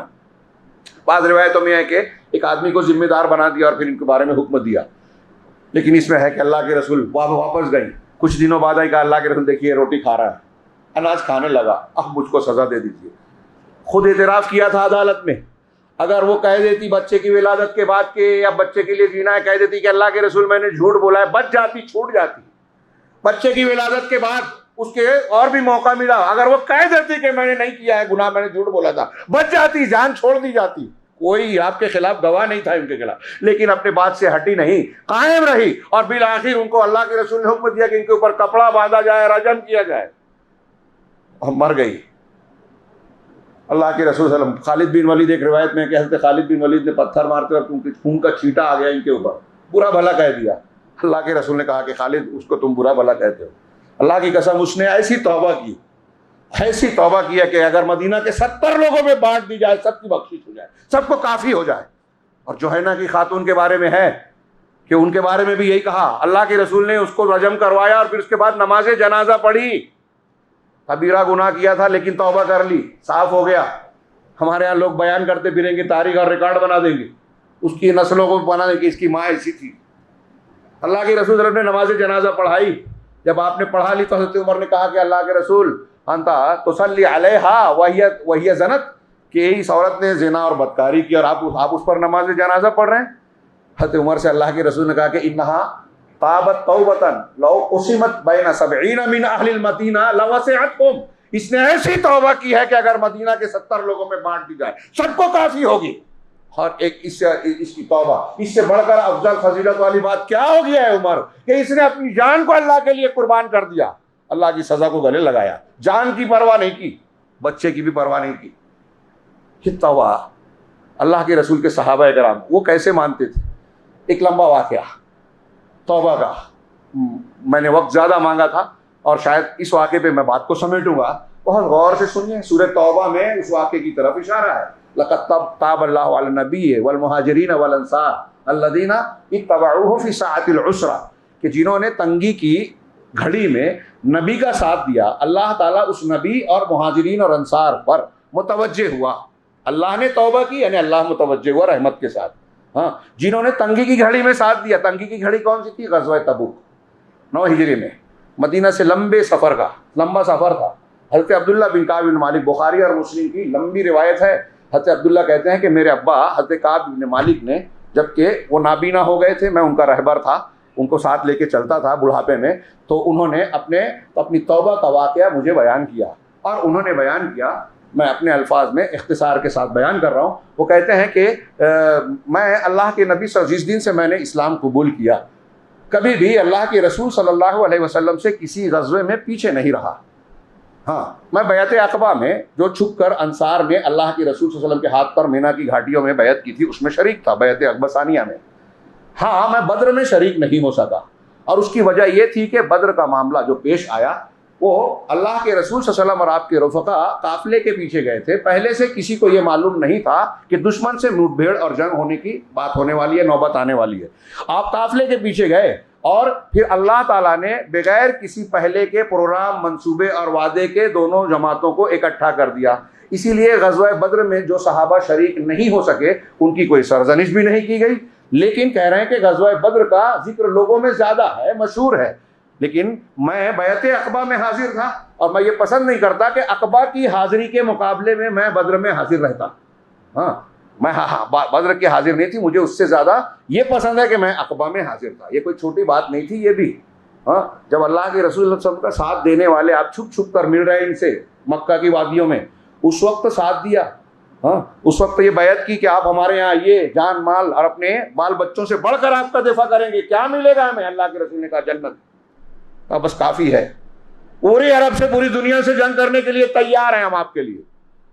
یہ انصار کا جذبہ قربانی، اور پھر آگے انہوں نے اپنے کردار سے پیش بھی کیا. تو حضرت کعب کہتے ہیں کہ میں اس میں شرکت کو پسند کرتا ہوں اگرچہ بدر کا ذکر لوگوں میں زیادہ ہے. پھر اس کے بعد وہ کہتے ہیں کہ اس کے بعد اللہ کے نبی صلی اللہ علیہ وسلم نے تبوک کا جب اعلان کیا تو سفر بہت لمبا تھا. یہ میں تبوک میں شریک نہیں ہو سکا، حالانکہ اس وقت میرے پاس سواریاں تھیں، میں سب سے اچھی حالت میں تھا اب تک. اللہ کے رسول نے اعلان کیا غزوہ تبوک کا، اور آپ کا عام طور سے یہ طریقہ تھا کہ جب جنگ کے لیے جانا ہوتا تو لوگوں کو توریہ کرتے، یعنی جانا ہوتا ایک مشرق کی طرف تو بتاتے مغرب کی طرف، تاکہ دشمن کو خبر نہ ہو اور غلط فہمی ہو اور وہ گھات نہ لگائے. تو یہ ایک چال ہوتی تھی. لیکن چونکہ تبوک کا سفر بہت طویل تھا، مدینہ سے تبوک 800-900 کلومیٹر ہے۔ پھر اس زمانے میں بہت شدید گرمی تھی، لوگوں کے لیے دقت اور پریشانی کا معاملہ ہو سکتا تھا، اسی لیے اس کو قرآن نے بھی ساعۃ العسرہ کہا ہے، تنگی والی گھڑی، تنگی کا وقت۔ چنانچہ نبی کریم صلی اللہ علیہ وسلم نے تبوک کے موقع پر توریے سے کام نہیں لیا، جس طرف جانا تھا، جتنا لمبا سفر تھا، لوگوں کو واضح طور سے صاف صاف بتا دیا کہ ہمیں یہ سفر کرنا ہے، تبوک جانا ہے، ایک تو لمبا سفر، گرمی کا موسم، اور مقابل بھی جو ہے وہ اہل کتاب کی بڑی بادشاہت ہے، بہت بڑی طاقت ہے، لہٰذا اس لیے آپ نے صحیح بتا دیا تاکہ صحابہ کرام پوری تیاری کریں، سامان و اسباب کے اعتبار سے بھی، ذہنی اعتبار سے بھی۔ چنانچہ سب لوگ تیاری میں لگ گئے، اور میں نے دیکھا کہ میرے پاس 2 سواریاں ہیں جو کبھی اس سے پہلے نہیں تھی، میرے اچھے کپڑے ہیں، سب کچھ سامان موجود ہے، تو میں نے سوچا کہ کوئی بات نہیں، ہر صبح جاتا تو میں سوچتا آج کر لوں گا، کہا کل کروں گا، اسی گو مگو میں رہ گیا کہ میں کل تیاری کروں گا اور اللہ کے رسول صلی اللہ علیہ وسلم کے ساتھ چلا جاؤں گا، پھر کل کر لوں گا، کاش کہ میں ایسا کر لیتا، لیکن یہ میرے مقدر میں نہیں تھا۔ میں یہ بھی دیکھ رہا تھا کہ شدید گرمی کا موسم، اور ایسے موسم میں کھجوروں کے پکنے کا زمانہ ہوتا ہے عرب میں، تو کھجوریں پک رہی تھی، درختوں کے سائے گھنے اور بڑے ہو چکے تھے، میں اسی درختوں کے سائے اور کھیتی کی بنیاد میں لگا رہا اور روز سوچتا رہا کہ کل جاؤں گا، کہ پھر مجھے پتہ چلا کہ اللہ کے رسول صلی اللہ علیہ وسلم اور صحابہ کرام کوچ کرنے کے لیے تیار ہے۔ میں جانتا تھا کہ اس وقت ایسا کوئی دیوان نہیں تھا جس میں لوگوں کا نام درج کیا جائے، لوگوں کی تعداد بڑی تھی، بہت سارے لوگ تھے، مسلمانوں کی تعداد بڑھ چکی تھی، اور کوئی دیوان یعنی رجسٹر نہیں تھا جس میں لوگوں کا نام درج ہو۔ اس لیے ایک عام آدمی یہ سوچتا تھا کہ اگر اللہ تبارک و تعالیٰ وحی کے ذریعے سے خبر نہ دے تو اللہ کے رسول صلی اللہ علیہ وسلم کو یا کسی کو یہ پتہ نہیں چلے گا کون آیا کون نہیں آیا، یہ خیال ہو سکتا تھا، وحی کے بغیر بھیڑ بھاڑ کی وجہ سے پتہ ہی نہیں چلے گا۔ چنانچہ میرے ساتھ بھی ایسا، میں نے بھی یہ سوچا کہ ابھی اللہ کے رسول صلی اللہ علیہ وسلم کا دھیان میری طرف گیا بھی نہیں ہوگا، اور جب کوچ کرنے لگے تو میں نے سوچا چلو آج جا رہے ہیں، میرے پاس تیز رفتار سواری گھوڑا ہے، میں پیچھے سے دوسرے دن نکل کے ان سے مل لوں گا، پھر 1 دن 2 دن 3 دن، یہاں تک کہ اللہ کے رسول صلی اللہ علیہ وسلم اور صحابہ کرام تبوک پہنچ گئے۔ اب میں جب مدینہ میں نکلتا گھر سے باہر تو مجھے یا تو ایسے لوگ دکھائی دیتے جن پر نفاق کا الزام تھا، منافقین کہلاتے تھے، یا وہ لوگ نظر آتے جن کو اللہ تعالیٰ نے معذور کیا ہے، اپاہج ہو گئے ہیں، جنگ میں نہیں جا سکتے، معذور ہیں، اپاہج ہیں، یا تو ایسے اپاہج مسلمان نظر آتے، یا منافقین نظر آتے، یا خواتین۔ کہا مجھے بڑی شرم آتی کہ میرے لیے یہ بری بات تھی۔ اب ابھی میں اسی گو مگو میں تھا کہ اچانک اس سے پہلے کہا کہ اللہ کے نبی صلی اللہ علیہ وسلم نے راستے میں کہیں بھی میرے بارے میں کچھ ذکر اور استفسار نہیں کیا۔ تبوک پہنچنے کے بعد آپ نے سوال کیا ما فعل کعب بن مالک، کعب بن مالک نے کیا کیا؟ آپ نے سوال کیا صحابہ سے، ان کے قبیلے والوں سے، تو کہا بنو سلمہ کے ایک آدمی نے کہا کہ اس کو اس کے کپڑے کی خوبی اور پھلوں کے چکر نے روک رکھا، یعنی مال دولت کے میں مشغول ہے، اسی میں روک رکھا۔ یہ سن کر دیکھیے یہاں صحابی رسول نے نام نہیں لیا، ایک شخص نے کہا برائی کرنی ہے تو نام نہیں لیا، ہمارا معاملہ الٹا ہوتا ہے، ہاں، اور کہا کہ اس پر حضرت معاذ بن جبل رضی اللہ تعالیٰ عنہ نے کہا کہ نہیں، اس نے تم نے غلط بات کہی، اے اللہ کے رسول، اللہ کی قسم ہم نے کعب بن مالک میں کوئی بری بات کبھی نہیں دیکھی۔ آپ خاموش رہے۔ پھر ایک گھوڑا آیا تیز رفتار، دور سے دیکھ کے کہا کہ یہ ابو خیثمہ انصاری ہے، اور وہی تھے۔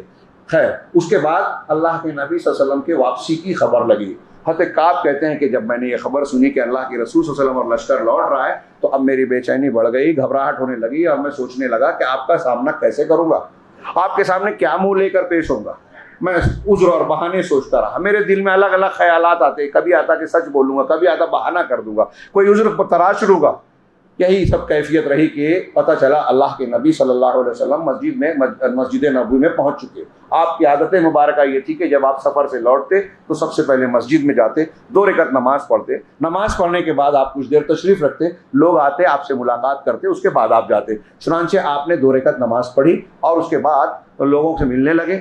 منافقین جو جس جنگ میں شریک ہونے پیچھے رہ گئے تھے، انہوں نے بھیڑ کر کے اللہ کے نبی صلی اللہ علیہ وسلم سے اپنی نہ حاضر ہونے کے بہانے شروع کر دیے، قسمیں کھانے لگے، حلف اٹھانے لگے کہ ہم کو یہ عذر تھا، یہ تھا۔ اللہ کے رسول صلی اللہ علیہ وسلم سب کی سنتے جاتے اور کہتے ٹھیک ہے تمہارا معاملہ اللہ کے حوالے، اللہ تمہاری بخشش کرے۔ ان کے عذر کو قبول کیا۔ وہ 80 لوگ تھے جنہوں نے بہانے کیے۔ حضرت کعب کہتے ہیں کہ میں بھی گیا، اللہ کے نبی صلی اللہ علیہ وسلم سے سلام کیا۔ آپ نے غسیلی مسکراہٹ کے ساتھ، ایسے مسکرائے جو غصے کے ساتھ ہوتی ہے، غسیلی مسکراہٹ کے ساتھ میرے سلام کا جواب دیا اور پھر کہا کہ میرے پاس آؤ۔ میں آ کر اللہ کے نبی صلی اللہ علیہ وسلم کے سامنے بیٹھ گیا۔ اللہ کے نبی صلی اللہ علیہ وسلم نے پوچھا کہ تم کو کس چیز نے پیچھے رکھا، جنگ میں شریک ہونے یا ہمارے حکم کو ماننے سے؟ کیا تمہارے پاس سواریاں نہیں تھی یا کوئی عذر تھا؟ حضرت کعب کہتے ہیں کہ میں نے آپ کے آنے سے پہلے ہی یہ پکا ارادہ کر لیا کہ آپ سے غلط بات، جھوٹ بات نہیں کہوں گا، بہانے نہیں کروں گا۔ میں نے کہا اللہ کے رسول، اللہ کی قسم، آپ کے علاوہ دنیا کا کوئی بھی انسان ہوتا تو میں اس کے سامنے بہانہ بنا کر اپنا عذر پیش کر دیتا اور منا لیتا۔ اللہ نے مجھے بحث کرنے کی اور گفتگو کرنے کی صلاحیت دی ہے، میں جھگڑا اور بحث تکرار کر سکتا ہوں، میں آپ کے سامنے بھی عذر پیش کر سکتا تھا، لیکن اللہ کے رسول میں جانتا ہوں کہ آج اگر بہانہ کر کے میں آپ کو راضی کر لوں تو کبھی نہ کبھی آگے چل کے اللہ رب العالمین میرے بارے میں خبر دے کے آپ کو مجھ سے ناراض کر دے گا اور میرا برا ہوگا۔ اور اگر آج میں آپ سے سچ کہتا ہوں تو آج مجھ سے آپ ناراض ہو سکتے ہیں، لیکن مجھے اللہ کی ذات سے امید ہے کہ وہ میرے لیے کشادگی پیدا کرے گا۔ اللہ کے رسول، یہ بالکل سچ ہے کہ میرے پاس نہ جانے کا کوئی عذر نہیں تھا، میرے پاس 2 سواریاں تھی، کپڑے تھے، سب کچھ تھا، میں نے کوتاہی کی جو آپ کے پیچھے رہ گیا، شریک نہیں ہو سکا۔ اللہ کے رسول نے سنا کہ اما صاحبکم ھذا فصدق، انہوں نے سچ کہا ہے اور کہا کہ لوگ اس سے الگ رہیں۔ کعب بن مالک سے کہا کہ ٹھیک ہے، تم جاؤ، انتظار کرو جب تک اللہ تعالیٰ کوئی فیصلہ تمہارے بارے میں نہیں کرتا، تم انتظار کرنا۔ کہا میں وہاں سے اٹھا، لوگوں کو آپ مجھ سے کٹنے کا حکم دے دیا۔ ابھی اٹھ کر کچھ قدم چلا تھا کہ بنو سلمہ کے کچھ لوگ، ان کے قبیلے کے لوگ آئے، کہا کہ ارے تم کیسے آدمی ہو، تم نے اس سے پہلے کبھی کوئی غلطی گناہ اس طرح کا کیا نہیں کہ اللہ اور رسول ناراض ہو، تو چلو کوئی بہانہ بنا دیتے، تمہارے لیے یہی کافی تھا کہ تم اپنے گناہ کے لیے اللہ کے رسول صلی اللہ علیہ وسلم سے استغفار کروا لیتے، مغفرت کی دعا کروا لیتے، تمہارا گناہ معاف ہو جاتا۔ کہا مجھ کو میرے سچ بولنے پر میرے قریبی لوگ، رشتہ دار لوگ اتنا بولے کہ میں نے سوچا جا کے اپنی بات کو رد کر دوں رسول اللہ صلی اللہ علیہ وسلم کے پاس، لیکن میں نے رک کر سوال کیا کہ کیا میرا جیسا معاملہ ہے کسی اور کا بھی ہوا ہے؟ تو لوگوں نے کہا ہاں 2 افراد ہیں۔ کہا کیا ہوا؟ کہا انہوں نے بھی تمہاری ہی طرح جواب دیا اور ان کے بارے میں بھی رسول اللہ صلی اللہ علیہ وسلم نے تمہاری ہی طرح فیصلہ کیا، اللہ کے حوالے کیا اور لوگوں سے کہا کہ ان سے ہٹ جاؤ، کٹ جاؤ۔ کہا وہ 2 افراد کون ہیں؟ کہا ہلال ابن امیہ اور مرارہ بن ربیع، یہ 2 شخصیتیں ہیں۔ حضرت کعب کہتے ہیں کہ یہ دونوں بزرگ تھے، نیک تھے، اور دونوں غزوہ بدر میں شریک ہونے والے صحابی تھے، بدری صحابی تھے۔ ان کے اندر میرے لیے نمونہ تھا۔ جب میں نے سنا کہ ان کا معاملہ ایسا ہے تو یہ تو بوڑھے ہیں، میں تو نوجوان ہوں، لہٰذا میں نے کہا کہ جو اللہ کا فیصلہ ہوگا میں وہی کروں گا۔ میں اپنے موقف پر جمع رہا اور میں آگے بڑھ گیا۔ اب اس کے بعد حضرت کعب بن مالک جو رودات بیان کرتے ہیں، وہ کہتے ہیں کہ اب مدینہ ہمارے لیے وہ شہر، وہ بستی، وہ گھر تھا ہی نہیں، مجھے اپنا یہ گھر لگ ہی نہیں رہا تھا، اجنبی ہو گیا، اپنوں کے بیچ اجنبی۔ اللہ کے رسول نے کہہ دیا ان سے کٹ گئے، سارے لوگ کٹ گئے۔ میں سلام کرتا کوئی جواب نہیں دیتا، میں بات کرتا کوئی مجھ سے مخاطب نہیں ہوتا۔ ہاں میں لوگوں میں چلتا پھرتا۔ میرے جو 2 ساتھی تھے، ہلال بن امیہ اور مرارہ بن ربیع، یہ دونوں بوڑھے تھے، گھر میں بیٹھے تھے، عاجز تھے، یہ مسلسل روتے رہے، توبہ کرتے رہے، لیکن میں نوجوان تھا۔ حضرت کعب کہتے ہیں 50 دنوں تک وہ لوگ گھروں میں رہے، میں لوگوں کے درمیان جاتا تھا، میں ٹہلتا تھا، پھرتا تھا، بازاروں میں، مسجدوں میں، میں اللہ کے رسول صلی اللہ علیہ وسلم کی مسجد میں جا کے نماز پڑھتا، کوئی مجھ سے بات نہیں کرتا۔ میں خاص طور سے دھیان دیتا کہ رسول اللہ صلی اللہ علیہ وسلم صحابہ کرام میں بیٹھے نماز کے بعد بات کر رہے ہیں تو میں جا کے سلام کرتا اور گھورتا کہ اللہ کے رسول صلی اللہ علیہ وسلم کے لب مبارک میرے جواب میں ہلتے ہیں نہیں ہلتے۔ پھر میں آپ کے پاس نیت باندھ لیتا کہ نماز پڑھوں، اور نماز پڑھتے ہوئے ترچھی نگاہوں سے، دزدیدہ نگاہوں سے دیکھتا کہ کیا آپ مجھے دیکھ رہے ہیں۔ میں نے محسوس کیا، دیکھا کہ جب میں نماز پڑھتا ہوتا تو اللہ کے رسول صلی اللہ علیہ وسلم میری طرف دیکھتے تھے، جب میں سلام پھیر کر آپ کی طرف متوجہ ہوتا اللہ کے رسول منہ پھیر لیتے، چہرہ گھما لیتے تھے، میری طرف نہیں دیکھتے، مجھے تکلیف ہوتی، میں گھر سے نکل جاتا۔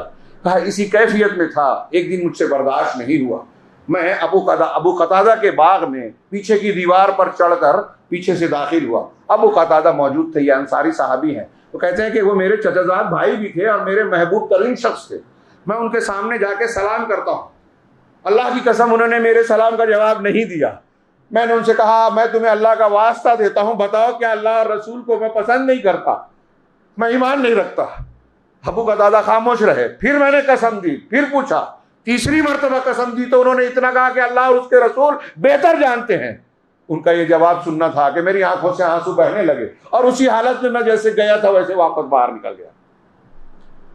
ابو قتادہ نے بات، آپ دیکھ رہے ہیں اللہ کے رسول صلی اللہ علیہ وسلم نے کہا کہ ان سے کوئی تعلق نہیں ہے, سگے رشتے دار بات کرنا بند کی دیا, سلام کا جواب نہیں دے رہے. جب جڑنے کے لیے کہا جڑ گئے, کٹنے کے لیے کہا کٹ گئے. یہ ہے اطاعت.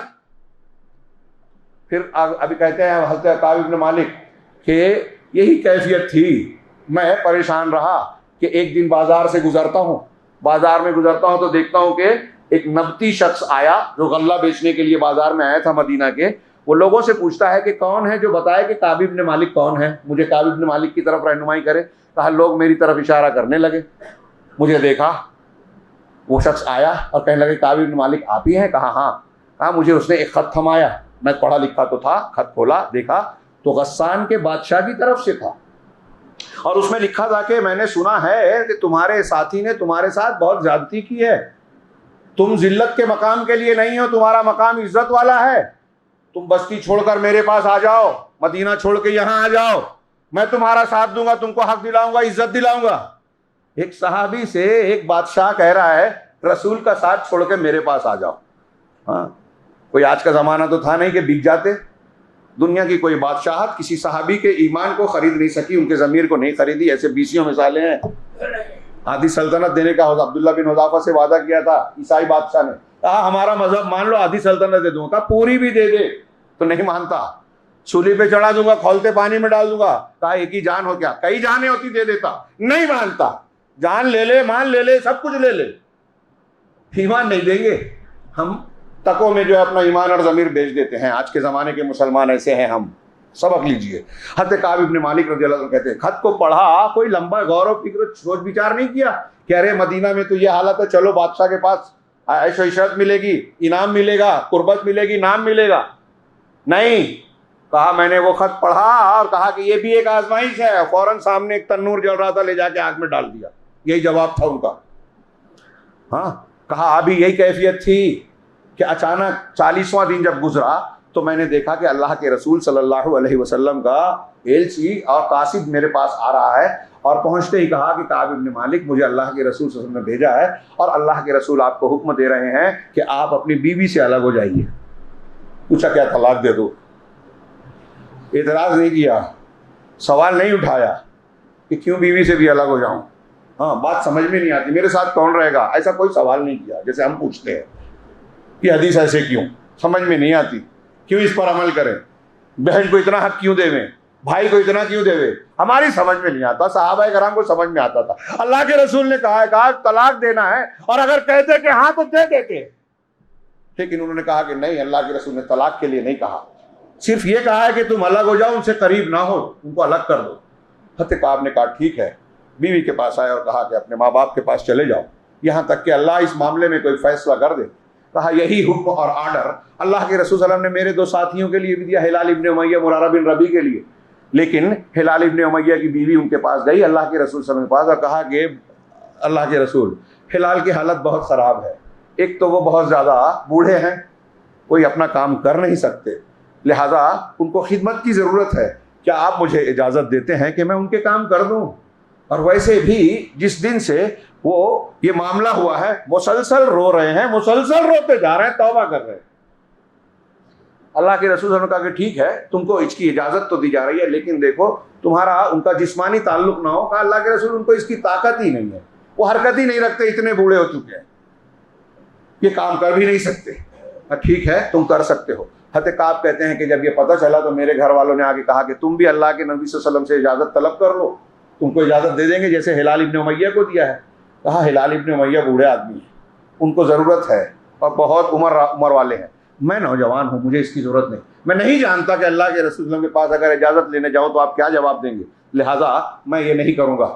کہا اسی کیفیت سے ہم 2-4 رہیں, اور ہماری وہی کیفیت تھی جو اللہ تبارک و تعالیٰ نے قرآن مجید میں بیان کی ہے کہ وضاقت علیہم الارض ضاقت علیہم الارض بما رحبت, کہ زمین اپنی کشادگی کے باوجود ان پر تنگ ہو گئی اور خود ان کے نفس ان پر تنگ ہو گئے. تب اللہ تعالیٰ نے تینوں کی توبہ قبول کی. حضرت کعب کہتے ہیں کہ اب یہی کنڈیشن تھی, کوئی 50ویں رات کی صبح فجر کی نماز میں نے اپنے گھروں میں سے ایک گھر کی چھت پر پڑھی فجر کی نماز, اور نماز کے بعد میں غمگین حالت میں اسی فکر میں ڈوبا ہوا تھا, اسی کیفیت میں تھا جو قرآن نے بیان کیا کہ زمین ہمارے لیے اجنبی ہو گئی. پورا مدینہ ایک آدمی سلام کرنے والا، سلام کا جواب دینے والا نہیں، بات کرنے والا نہیں. سوچئے تھوڑی دیر کے لیے آپ یہاں رہتے ہیں حیدرآباد میں، اس مسجد میں، اس محلے میں کوئی آپ سے بات نہ کرے، کیسا لگے گا؟ اللہ کے رسول کا حکم تھا، عمل کرنے والے اور جن کے ساتھ ہو رہا ہے سب قبول کر رہے ہیں، بائیکاٹ کیا، اس سے گناہ کر اصلاح کے لیے بائیکاٹ کی بھی کبھی کبھی یعنی ثبوت ملتا ہے، لیکن اس کے شروط ہیں، ایک آدمی نفس کے لیے نہیں دین کے لیے کرے. خیر، تو حضرت کعب کہتے ہیں کہ 50ویں صبح فجر کی نماز کے بعد میں اسی غم میں بیٹھا ہوا تھا کہ اچانک سلا کی پہاڑی سے ایک زوردار آواز آئی کہ ابشر یا کعب اپنے مالک، اے کعب ابن مالک خوش ہو جاؤ. کہا میں نے آواز سنی اور سجدے میں گر پڑا، میں جان گیا کہ اللہ کی طرف سے کشادگی آ گئی ہے. کیوں؟ جس مدینہ میں کوئی سلام کرنے والا نہیں، وہاں ایک چیخ مار کر مجھ کو خوشخبری دے رہا ہے، اس کا مطلب میری توبہ قبول ہو چکی ہے. کہا میں جیسے ہی میں نے سنا میں سجدے میں گر گیا. مسلمان خوش ہوتا ہے تو اللہ کے سامنے جھکتا ہے، اتراتا نہیں، ہنگامہ نہیں مچاتا، ڈھول تاشے اور دکھاوا نہیں کرتا، بلکہ اللہ کے سامنے سجدہ کرتا ہے. عید کے دن خوشی ہوگی تو سجدہ کرنا ہے. اور کہا پھر ایک اسلم قبیلے کا ایک آدمی تیز رفتار گھوڑے پر دوڑا چلا آیا مجھ کو خوشخبری دینے کے لیے، لیکن آواز گھوڑے سے زیادہ تیز ہوتی ہے. جس نے آواز لگائی تھی اس کی آواز، اس کی خوشخبری مجھے پہلے پہنچی تھی، میں اس کو پہچانتا تھا. جب وہ مجھے ملا تو میں نے اپنے بدن کا جوڑا دوسرے سے اپنے لیے، اس وقت میرے پاس میری جو ملکیت تھی صرف میرے تن کا جوڑا ہی تھا، کپڑا تھا، میں نے وہ کپڑا اٹھا کر انہیں تحفے میں دے دیا. مسلمان خوش ہوتا ہے تو صدقہ دیتا ہے، تحفہ دیتا ہے، سجدہ کرتا ہے اللہ کے لیے، بندوں کے لیے تحفے دیتا ہے. ہاں، انہوں نے اپنا کپڑا دے دیا اور کہا اس دن میں نے ایک دوسرے سے عاریتن کپڑا لے کر اپنے آپ پر پہنا.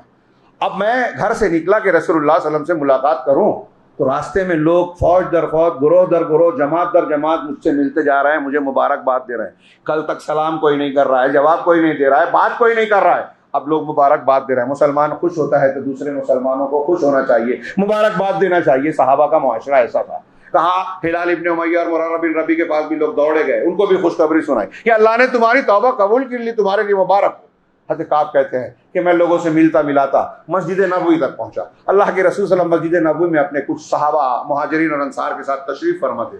میں مسجد میں داخل ہوا، سلام کیا.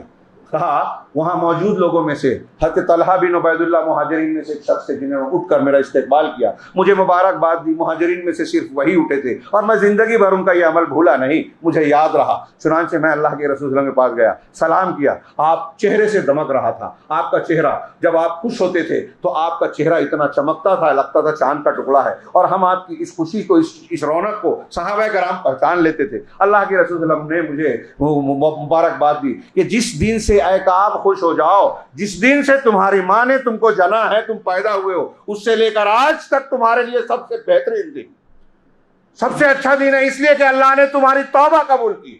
اور قرآن نازل کیا وعلی الثلاثۃ الذین خلفوا، کہ ان تینوں کی توبہ بھی اللہ نے قبول کی جو جن کے معاملے کو ٹال دیا گیا تھا. ہاں، اور ان کا ایسا معاملہ تھا اور ان پر زمین تنگ ہو چکی تھی، لیکن وہ جانتے تھے کہ اللہ کے سوا کوئی لوٹنے کی جگہ نہیں ہے. ان کی توبہ بھی قبول ہوئی. وہ قرآن جائے. اللہ کے حضرت کعب نے پوچھا کہ اللہ کے رسول، یہ توبہ اور یہ معاملہ جو خوشخبری ہے یہ آپ کی طرف سے ہے یا اللہ کی طرف سے؟ کہا اللہ کی طرف سے. ہاں، اور اللہ کے رسول صلی اللہ علیہ وسلم نے یہ جو جملہ کہا یاد رکھنے والا ہے کہ دنیا کا سب سے زیادہ بہترین دن ہے زندگی سے جس دن ہماری اور آپ کی توبہ اللہ کے یہاں قبول ہو، سمجھ لیجئے کہ وہ ہمارے لیے سب سے اچھا دن ہے. اور رمضان سے بہتر ایام اور گھڑیاں اور کون سی ملے گی؟ چند دن، 2 4 6 دن بچے ہیں.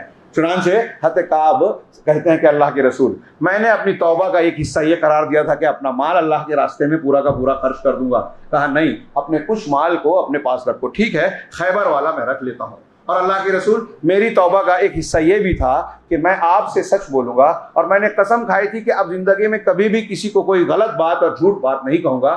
لہٰذا اللہ کے رسول صلی اللہ علیہ وسلم نے مجھے اللہ نے سچ بولنے کا جو انعام مجھے آج دیا ہے، میں کسی بھی دوسرے شخص کو شاید سچ بولنے کا ایسا بڑا انعام نہ ملا ہو. اور کہا کہ میں نے جس دن سے یہ قسم کھائی تھی اس دن سے آج تک میں نے کوئی جھوٹ جانتے بوجھتے بولا نہیں ہے، اور مجھے امید ہے کہ مرنے تک بھی میں نہیں بولوں گا. اگر ہم نے سچ نہ بولا ہوتا تو آج ہمارا بھی وہی حال ہوتا۔ اللہ نے ہماری تعریف کی، توبہ کو قبول کیا، لیکن اس کے ساتھ ہی ان لوگوں کو جنہوں نے جھوٹا عذر پیش کیا تھا، بہانے کیے تھے، جھوٹی قسمیں کھائی تھی، اللہ رب العالمین نے ان کی سرزنش کی، ان کی مذمت کی اور ان کا بھانڈا پھوڑا۔ اللہ کے رسول صلی اللہ علیہ وسلم سے کہا کہ یہ لوگ آ کے آپ سے قسمیں کھا کے جھوٹ بولتے ہیں، جبکہ یہ ایسے ایسے ہیں، ان کو عذر نہیں تھا۔ تو ہم نے سچ بولا، اللہ نے شروع میں ناراضگی اور بائیکاٹ والا معاملہ ہوا، لیکن توبہ قبول ہوئی۔ جن لوگوں نے جھوٹ بولا ان سے شروع میں اللہ کے رسول اور دیگر مسلمان راضی ہو گئے، لیکن اللہ تبارک و تعالیٰ نے ان کو بے عزت اور رسوا کر دیا۔ لہٰذا اللہ کے رسول اللہ تعالیٰ کی ان آیتوں میں بھی ہے کہ آپ لوگ ہمیشہ سچ بولیں اور سچے لوگوں کے ساتھ رہیں۔ یہ ہے توبہ استغفار سے متعلق ایک نمونہ ہمارے اسلاف میں، صحابہ کرام میں، اور چونکہ اس سے قرآن کی آیتیں جڑی ہوئی ہے، اس لیے قیامت تک کے لیے ہمارے لیے درس عبرت دے رہی ہیں۔ میرے بھائیوں، ہم بھی رمضان المبارک کے انتہائی فضیلت والے ایام سے گزر رہے ہیں اور آخری لمحات سے گزر رہے ہیں۔ ہمارا معاملہ اگر ہم جائزہ لیں بہت خراب ہے۔ مسلمانوں کی کوئی کل سیدھی نہیں، کوئی مسئلہ ٹھیک ٹھاک نہیں۔ ہاں، برتن کا ڈبے کا ہر حصہ جو ہے وہ پچھتا ہوا ہے، اور ہر شخص اپنی اپنی عقل سے اپنی اپنی باتیں راگ الاپتا ہے، حل کوئی نہیں نکلتا۔ کوئی سیاسی اسٹیج پر، کوئی تعلیمی معاملے میں، کوئی معاشی طور پر، کوئی کہیں، اور کوئی اتحاد و اتفاق نہیں ہے، یکجہتی نہیں ہے، تربیت نہیں ہے۔ اپنے نوجوانوں کی، اپنے بچوں کی ہم فکر کرتے ہیں، لیکن ان کے لیے بھی کوئی ایسا ڈھانچہ بنا کر دیتے نہیں ہے کہ ہم ان کا مستقبل، ان کا ایمان، ان کا دین آگے محفوظ رہے۔ دین کی حفاظت کی فکر کیجئے، ساری چیزیں خود بخود اللہ محفوظ کر دے گا۔ اب میرے پاس وقت نہیں ہے، کافی وقت زیادہ ہو چکا ہے، ہاں، لیکن میں عرض کرنا چاہوں گا کہ اس آخری ایام اور لمحات کو غنیمت جانتے ہوئے ہمیں چاہیے کہ ہم سچے دل سے توبہ کریں۔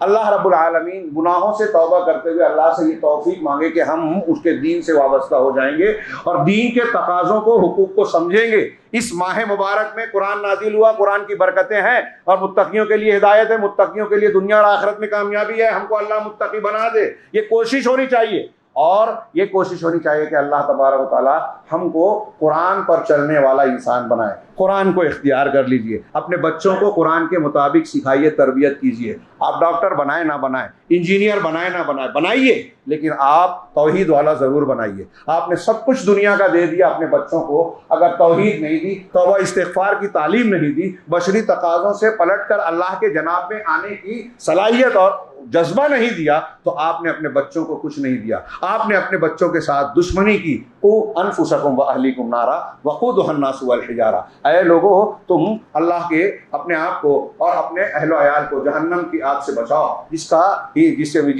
کا ایندھن انسان ہے اور پتھر ہیں، لوگ ہیں اور پتھر ہیں۔ اللہ رب العالمین سے توبہ کیجئے۔ حضرت ابو موسیٰ اشعری کی بخاری مسلم کی روایت ہے، اسی پر بات کو ختم کروں گا۔ اللہ تعالیٰ وہ کہتے ہیں کہ اللہ کے رسول صلی اللہ علیہ وسلم نے فرمایا، ان اللہ یبسط یدہ لمسیء اللیل لیتوب مسیء اللیل، کہ اللہ تبارک و تعالیٰ دن میں اپنے ہاتھ کو پھیلاتا ہے تاکہ رات کے گنہگار کی بخشش فرما دے، اور رات کو اپنے ہاتھ کو پھیلاتا ہے تاکہ دن کے گنہگار کو بخشش فرما دے۔ اللہ تبارک و تعالیٰ نے توبہ کا دروازہ کھلا رکھا ہے۔ نبی کریم صلی اللہ علیہ وسلم کی صفات میں سے کہ ایک نام آپ کا ناموں میں سے ہے نبی التوبہ، توبہ والے نبی جو توبہ کی تعلیم لیا ہے۔ ہم مسلمان ہیں، ہم کو یہ تعلیم سیکھنا چاہیے، اپنے گناہوں کی بخشش مانگنی چاہیے، اللہ کے سامنے گڑ گڑانا چاہیے، اشک ندامت بہائیے۔ آپ دیکھیے کہ کون سا مسئلہ ایسا ہے جو اللہ کے جناب سے حل نہیں ہوتا۔ اللہ رب العالمین سے دعا ہے کہ وہ ہمیں توحید پر چلنے والا، توبہ کرنے والا سچا پکا مسلمان بنائیں، توبت نصوح کی توفیق عطا فرمائیں، اور اس رمضان المبارک کے اخیر میں رب العالمین اس کے جاتے جاتے ہمیں ایسا بنا دے کہ وہ ہمیں بھی ان خوش قسمت لوگوں میں شامل کر دے جو جہنم کے آزادی پاتے ہیں اس ماہ مبارک میں۔